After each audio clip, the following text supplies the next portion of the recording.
नत्वा श्रीवल्लभाचार्यान् पुष्टिमार्गोपदेशकान् विठ्ठलेशान् गुरुन् स्तौमि बालकृष्ण मम प्रभुन्। श्री गुरुभ्यो नमः।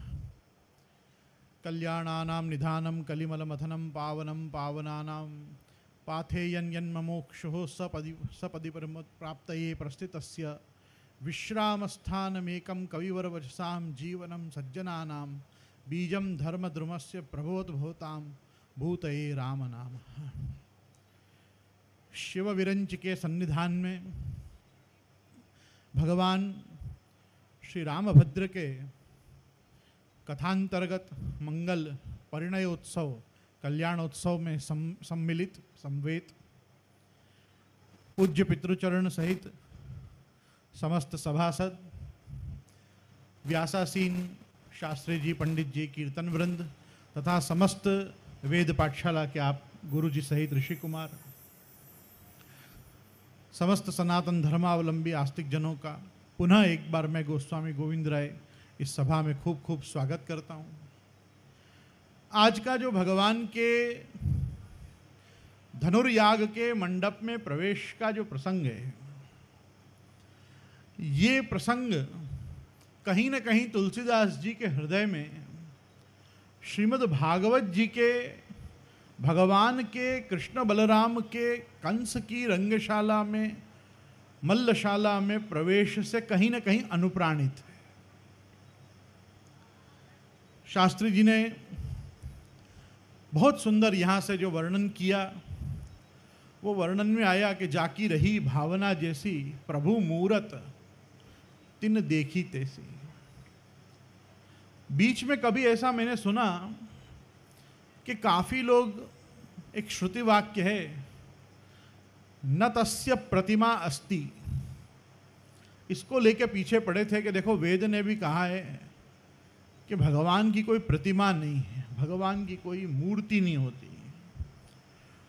और अपन यहाँ तुलसीदास जी की अवधी भाषा में भी सुन रहे हैं, प्रभु मूरत तिन देखी तैसी।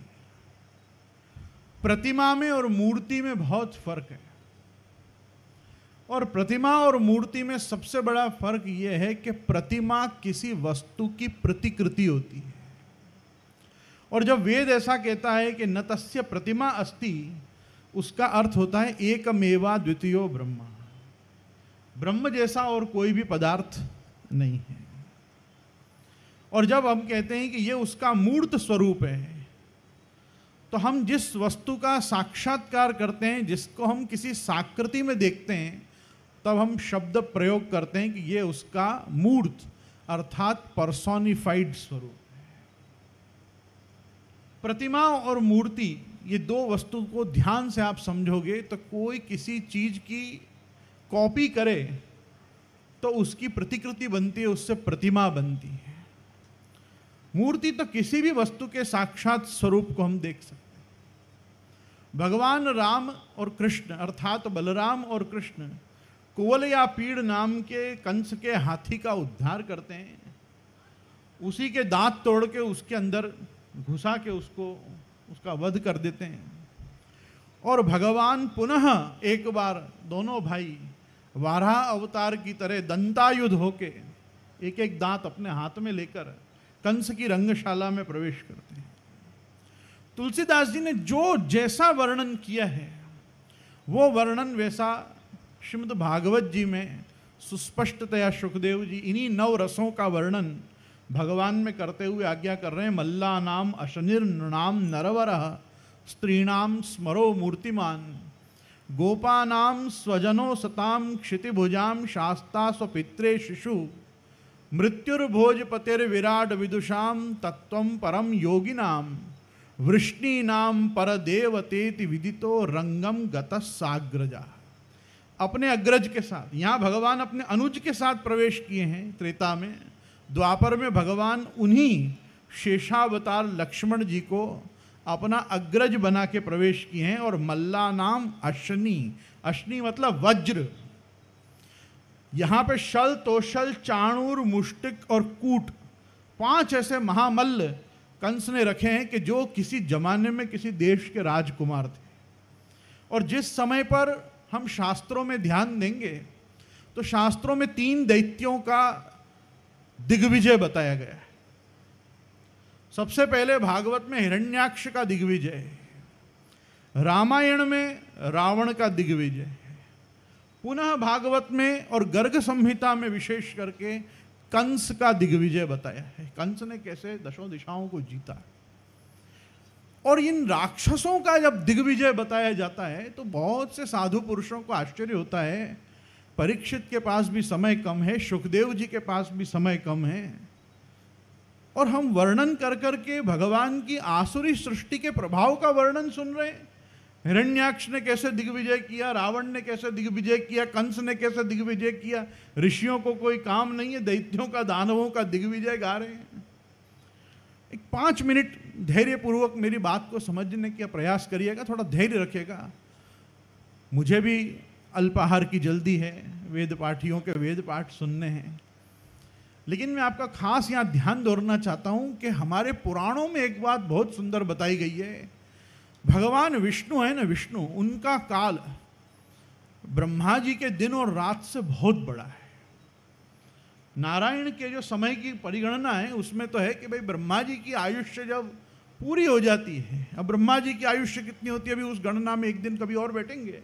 इंसान का दिन कितना, मानव का दिन कितना मास है, देवताओं के दिन कितने मास है, ब्रह्मा जी के कितने, वो सब देखेंगे। और वो गणना में आप देखोगे कि जब एक ब्रह्मा की आयुष्य पूरी होती है तब भगवान एक बार पलक झपकते हैं, नारायण एक बार पलक झपकते हैं। बस उतना आप समझो कितना बड़ा काल लगता है भगवान नारायण को। एक समय भगवान नारायण वैकुंठ में स्वामिनी जी श्री लक्ष्मी जी के साथ महाविहार कर रहे थे। विहार करते करते लक्ष्मी जी ने नारायण को पूछा कि आज आपको कुछ आनंद नहीं आ रहा है, आज मेरे साथ आप उतने प्रसन्न नहीं दिख रहे हो जितने आप होने चाहिए।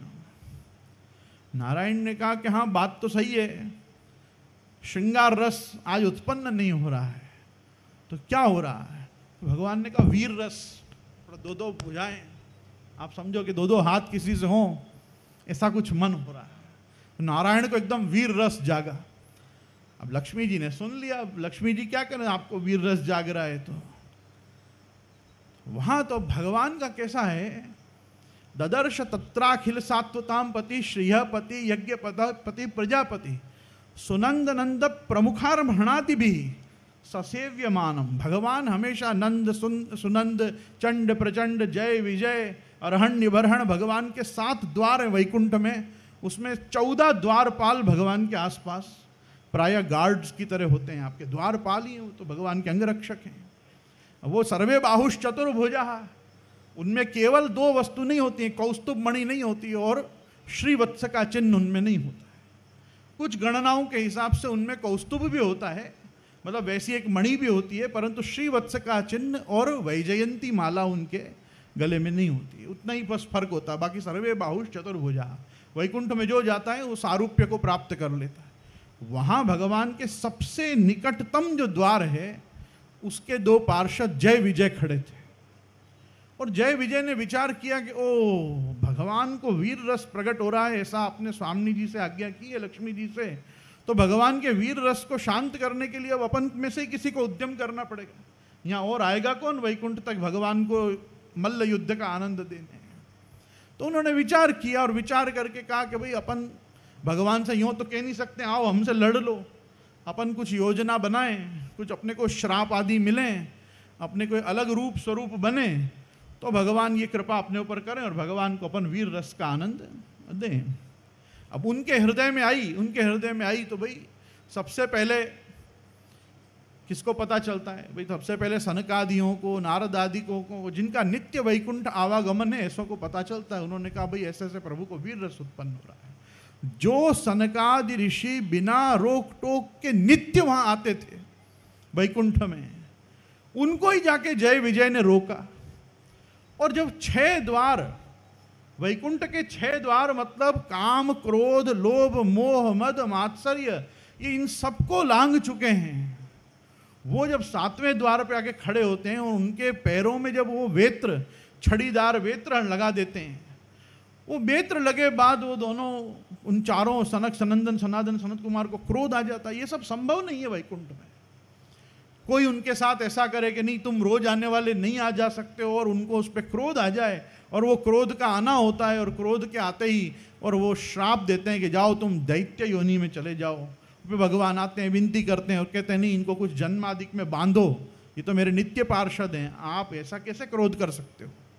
और सनकादि कहते हैं ठीक है, अब मैं इनकी ये दैत्य होने की जो अवधि है वो 3 जन्म तक बांधता हूँ। और हिरण्याक्ष, हिरण्यकश्यप, रावण, कुंभकर्ण और दंतवक्र, शिशुपाल ये बनते हैं, ये सब कुछ मालूम है। लेकिन आप विचार करो कि ये जय और विजय जब अपने पार्षद अवस्था को छोड़कर ब्रह्म शाप से दैत्य योनि के वशीभूत होकर अपने धाम, अपने स्थान, अपने सेवा से च्युत होकर मृत्युलोक में आके गिरते हैं, दैत्य दानवादी योनि में, आसुरी योनि में आके गिरते हैं, और उसके बाद भी इनका बल, पराक्रम, पौरुष, तेज और इनमें तपस्या करने की सामर्थ्य इतनी होती है कि ब्रह्मा और शिव को प्रसन्न करके अनेकों तो वरदान ले लेते हैं, अनेकों शक्तियों को प्राप्त कर लेते हैं, और उसके बाद ये ऐसा दिग्विजय करते हैं कि पहले तो पूरे भूमंडल के समस्त राजाओं को जीतते हैं और बाद में स्वर्ग से इंद्रादि को भी भगा देते हैं। तो जब इनका सामर्थ्य गाया जाता है, इनका इन दैत्यों का, इन दानवों का दिग्विजय गाया जाता है, तो द्रविड़ प्राणायाम करते हुए वास्तव में ऋषि व्यास, शुकादि बड़े बड़े महामुनि ये बताते हैं कि भगवान के पार्षद अपने धाम, स्थान और सेवा से च्युत होकर दैत्य योनि में जाकर भी इतने पराक्रमी और बलवान थे कि उनके उद्धार के लिए देवताओं को नहीं अपितु भगवान को नीचे आकर और उनका उद्धार करना पड़ा। सोचो ये सेवा में होते हैं तो कितने सामर्थ्यवान होते हैं। इनका दिग्विजय गाया जा रहा है ना, वो इनका दिग्विजय ये नहीं गाया जा रहा है कि हिरण्याक्ष और ये कुंभ का रावण और कंस ये कितने पराक्रमी थे। ये जय विजय के श्रापित होने के बाद भी जय विजय में सामर्थ्य कितना है, ये हमको शुक, व्यास आदि वास्तव में ये बताना चाह रहे हैं। ये कंस ने जब अपना दिग्विजय किया, कंस तो इसमें आता भी नहीं, इस सेटअप में आता भी नहीं है। कंस तो कालनेमी नाम का दैत्य देवासुर संग्राम में भगवान के द्वारा मारा गया और वो पुनः जन्म लेके आया, और वो पुनः जन्म लेके कंस रूप में आया और भगवान को उसका उद्धार करना पड़ा। उसके पहले जब गर्गादि ऋषियों ने उसका दिग्विजय गाया तो उस दिग्विजय में बताया कि ये शल, तोशल, कूट आदि जितने भी हैं ये सारे राजकुमार थे, बड़े बड़े राजघराना के ये छोकरा थे। इनमें इतना ज़्यादा सामर्थ्य था कि ये सबको मल्ल के लिए बुलाते थे, रेसलिंग कंपटीशन कराते थे, और एक ही शर्त उस काल में होती थी, जो कुश्ती में हार जाएगा वो सामने वाले का दास हो जाएगा, जीतने वाले का दास हो जाएगा। इनको जीत रखा था। और जब सबका दिग्विजय किया, ये जितने भी हम भागवत जी में सुनते हैं, केशी, अरिष्टासुर, व्योमासुर, प्रलंबासुर, बकासुर, अघासुर, ये सारे जितने भी असुर हैं ये सब कोई ना कोई समय में कंस से बहुत बुरे पिटे हैं, बहुत मार खाई है इन्होंने। और मार खा के बस एक ही शर्त थी, मुझे जब काम पड़े मैं बुलाऊंगा और जिस काम पे भेजूं तुमको जाना पड़ेगा, क्योंकि तुम मुझसे पराजित हुए हो। और उसी क्रम से ये सब भगवान ने तो सभी दैत्यों का उद्धार कर दिया। जब रंगशाला में प्रवेश किया तो सबसे पहले ये मल्लों ने भगवान का दर्शन किया, मल्ला नाम अशनिर। और सबसे पहले उन्होंने भगवान में क्या दर्शन किया कि ये तो साक्षात वज्र घुस रहे हैं अंदर, ये तो बड़ी बड़ी गदाएं, ये वज्र हैं, ये ऐसे ऐसे लोह के पिंड हैं कि ये हमारे माथा पे आके गिरेंगे और हम तो मर जाएंगे। दो सुकुमार बालकों को देख के भावना उनकी क्या हो रही है, मल्ला नाम अशनी नृणाम नरवरह। जितने भी सामान्य पुरुष वहां बैठे हैं उनको ऐसा लग रहा है ये कोई नरोत्तम, हम सबों में जो सबसे श्रेष्ठ है, ऐसे कोई नरोत्तम का यहाँ पे प्रवेश हो रहा है। मल्ला नाम अश्रे नृणाम नरवर स्त्रीणाम स्मरः। सुखदेव जी कहते हैं स्मर मतलब कामदेव। स्त्रियों को लगा ये तो साक्षात कामदेव इस रंगशाला में प्रवेश करा। विचार तो करो, कहाँ किसी को वो अश्नि वज्रपात दिख रहा है, कहाँ किसी को नरोत्तम दिख रहा है, और नरोत्तम होते हुए वो सुप्रीम मेल वर्जन होते हुए कोई लिखना है कि नहीं ये तो साक्षात कामदेव हैं। स्त्रीणाम स्मरो मूर्तिमान गोपानाम स्वजनः। सुखदेव जी इतना प्यारा शब्द कहते हैं, गोप समाज, जितने गोप ग्वाल, जितने अहीर बैठे हैं उनको लग रहा है ये तो हमारे में से कोई आया हुआ है, हमारे घर का बच्चा है, गोपा नाम स्वजना। सताम क्षितिभुजाम शास्ता, क्षिति मतलब पृथ्वी, उसको अपने भुज बल से जीतने वाले क्षत्रिय, जितने भी वहां क्षत्रिय बैठे हैं उनको लग रहा है ये हम सबका शासन करने वाला कोई चक्रवर्ती सम्राट आया है।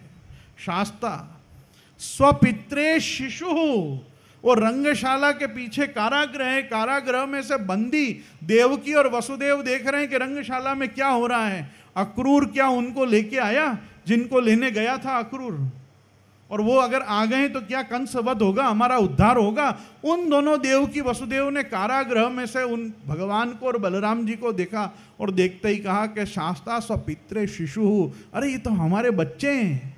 अब विचार करो कि स्वपित्रे शिशु, क्यों वहां पे एक शिशु नहीं, दोनों को देख के पहचान गए। रोहिणी जी से उत्पन्न होने वाले बलराम जी को तो कभी वसुदेव जी ने देखा ही नहीं था। हम मान भी लें कि भाई देवकी जी के पुत्र को तो आप छोड़ के आए थे और उनके प्रति देख के भावना और वात्सल्य आ भी जाए पिता को कि हाँ भाई मैं जिस बच्चे को टोकरी में रख के आया था यशोदा जी के भवन में, नंदराय जी के दरबार में, ये वही बड़ा होके आया है, तो समझ में भी आता है। परंतु बलराम जी को भी देख के पता चल रहा है कि हाँ ये रोहिणी से उत्पन्न होने वाला मेरा ही पुत्र है। शास्ता स्वपित्रे शिशु। सुखदेव जी आगे कह रहे हैं मृत्युर्भोज पते है, भोज कुल का जो उस समय पे स्वामी है, भोज, अंधक, दाशार, वृष्णि, यादव, ये सब उस समय ये सात्वत वंश हैं। ये सब चंद्रवंश के अलग अलग नाती जाति हैं। इनमें जो ये उग्रसेन का पुत्र कंस है ये भोजपति है। भोजपति कंस ने देखा तो क्या देखा, साक्षात मृत्यु चली आ रही है। मृत्यु और भोजपते विराट विदुषाम तत्वम परम योगिनाम। विद्वानों ने देखा कि जिस विराट पुरुष का वर्णन हम पढ़ते हैं वो विराट पुरुष साक्षात प्रवेश करके आए हैं। और तत्वम परम योगिनाम ध्यानावस्थित तद्गतेन मनसा पश्यन्ति हम योगिनो। योगी जन जिसको अपने हृदयाकाश में देख रहे हैं वो वहां बैठे कुछ संतों को, कुछ योगियों को, साधु पुरुषों को लगा कि जिस परम तत्व का वर्णन वेदादि वेदांत आदि शास्त्रों में है वो परम तत्व का आज हमको साक्षात दर्शन हो गया। जैसे विद्वानों को लगा कि विराट पुरुष का हमको दर्शन हो रहा है। तो मृत्युर भोजपतिर विराट विदुषाम तत्वम परम योगिनाम और वृष्णि नाम पर देवतेति विदितो। वहां अक्रूर आदि जितने भी वृष्णि वंश के यादव हैं जो चाहते हैं हम ये कंस के स्वामित्व से, इसके दासत्व से बाहर आए, उनको लगा कि अब तो ये साक्षात कोई हमारे कुल देवता हैं जो हमारे कुल का उद्धार करने के पर देवतेति विदितो रंगम गतः साग्रजाहा। भगवान अपने अग्रज के साथ जब प्रवेश कर रहे हैं तब यहाँ साग्रज शब्द का बहुत बड़ा महत्व है।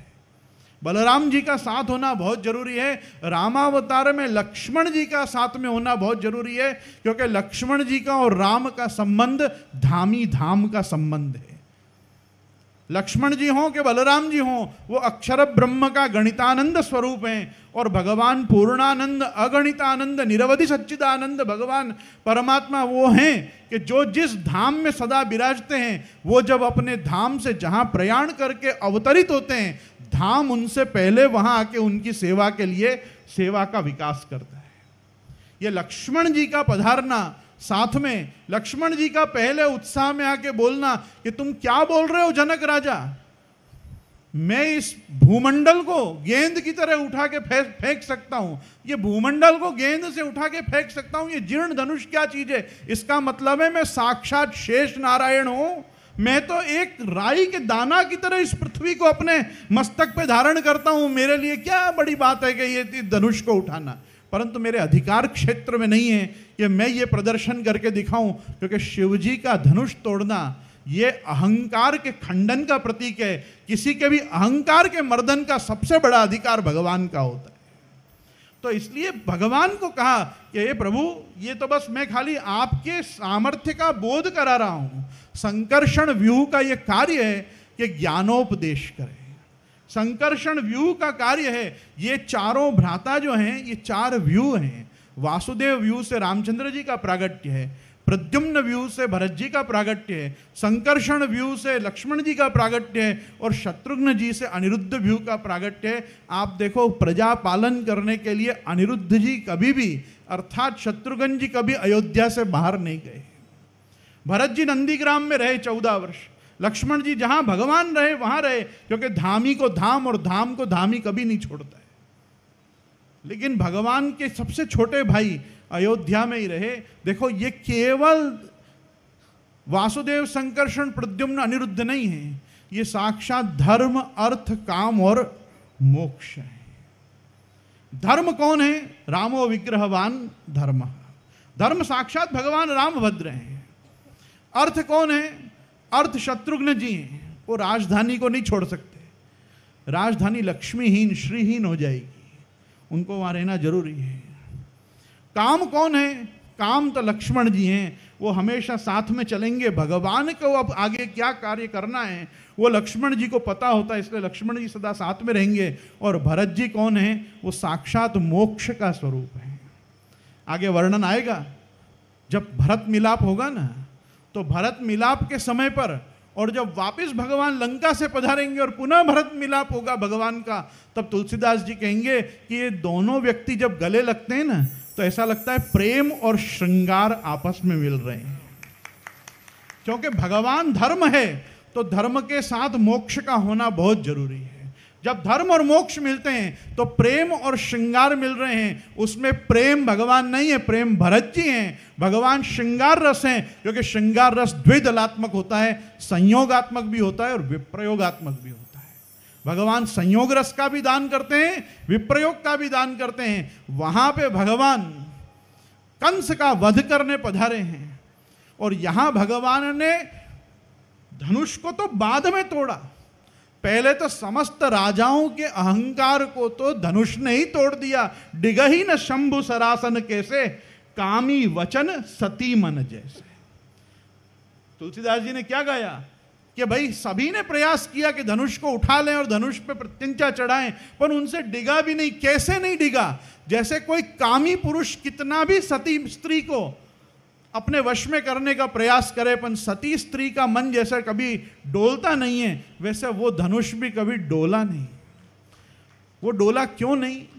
क्योंकि आप देखो, इनने वर्णन किया तो क्या किया, गुरु ही प्रणाम मन ही मन कीना, अति लाघव उठाए धनु ही ना। बहुत लाघव, लाघव मतलब क्या? वो पहले ही हल्का हो चुका है। गरिमा लघिमा, गुरु लघु, उसकी गुरुता तो पहले ही जा चुकी है। पहले क्यों जा चुकी है? भाई इतने लोगों का अहंकार टूट गया, और उन्होंने कितनी सुंदर बात कही कि भाई ये धनुष का उपयोग तो देव विभूत, देव सृष्टि के संहार के लिए उठा था, और भगवान का कार्य है दैवी जीवों की रक्षा करना। भगवान ने दैवी जीवों के रक्षण के लिए ये हरखो दंड भंजन, ये हर का मतलब महादेव जी का ये जो है इसका खंडन किया। मैं आपको भागवत जी के प्रमाण से रामायण की बात का साम्य बता के ये कहना चाहता हूं कि प्रत्येक युग में, चाहे वो रामावतार हो, कृष्णावतार हो, चाहे वाणी सुखदेव जी की हो कि तुलसीदास जी की हो, जब जब परम तत्व का आविर्भाव अपने वासुदेव संकर्षण प्रद्युम्न अनिरुद्ध आदि चारों व्यूहों के साथ होता है, तो चारों व्यूहों के साथ केवल पूर्णावतार ही होता है। अन्यथा किसी एकाध व्यू का आश्रय लेकर भी भगवान सकल मनोरथ देवताओं के सिद्ध कर सकते हैं। रामचंद्र जी के पूर्ण पुरुषोत्तम होने का भी ये प्रमाण है कि भगवान का आविर्भाव केवल वासुदेव व्यू से नहीं हुआ है, चारों व्यू के साथ हुआ है। इसलिए राम लक्ष्मण भरत शत्रुघ्न व्यूह विग्रह, ये नाम महाप्रभु जी ने पुरुषोत्तम सहस्त्र नाम में दिया है कि ये व्यू विग्रह हैं। व्यू शब्द के बहुत सारे, कभी शांति से बैठेंगे तो वासुदेव व्यू का कार्य क्या, संकर्षण व्यू के कार्य क्या, प्रद्युम्न व्यू के कार्य क्या, और अनिरुद्ध व्यू के कार्य ये क्या है भगवान के, ये हम बताएंगे। लेकिन मैं सामान्य रूप से इतना कह दूं, जैसे अपन किसी गाड़ी में बैठ के गाड़ी को चलाते हैं, वैसे भगवान उस कार्य के संपादन के लिए उस व्यू को आप धारण करते हैं, उसका आविर्भाव करते हैं, उसमें भगवान स्वयं प्रविष्ट होते हैं, और भगवान उसमें प्रविष्ट होकर और फिर उस कार्य को करके देव कार्य, जनार्दनत्व, लोक कल्याण, धर्म रक्षा, परित्राण साधुजनों का, असुर संहार आदि जितने भी कार्य एक अवतार के प्रयोजन हैं, उन अवतार के प्रयोजनों को आप पूरा करते हैं।